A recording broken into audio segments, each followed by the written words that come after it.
இப்பொழுது கிடைத்திருக்க ஒரு அண்மை செய்தி, பிக் பிரேக்கிங் நியூஸ். தமிழக அரசு மத்திய அரசுக்கு எதிரான தன்னுடைய நிலைப்பாட்டை மிகவும் கடுமைப்படுத்தி இருக்கிறது. குறிப்பாக மும்மொழி கொள்கைக்கு எதிர்ப்பு என்ற நிலைப்பாட்டை முதலமைச்சர் முதல் பல அமைச்சர்களும் எடுத்து சொல்லியிருக்கிறார்கள் என்பது எல்லோரும் அறிந்ததே.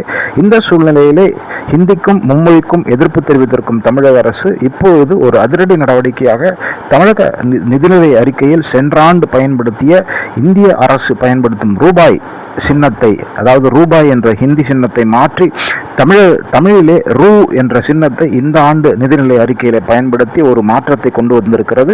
இது தமிழக அரசு தமிழுக்கு ஆதரவாகவும் ஹிந்திக்கு எப்போதும் எதிர்ப்பாகவும் இருக்கும் என்றும் மத்திய அரசினுடைய மும்மொழி கொள்கைக்கு கடும் எதிர்ப்பு தெரிவிக்கும் நிலைப்பாட்டை தமிழக அரசு எடுத்திருக்கிறது என்று தெளிவாக தெரிவதாக பலரும் சொல்லுகிறார்கள்.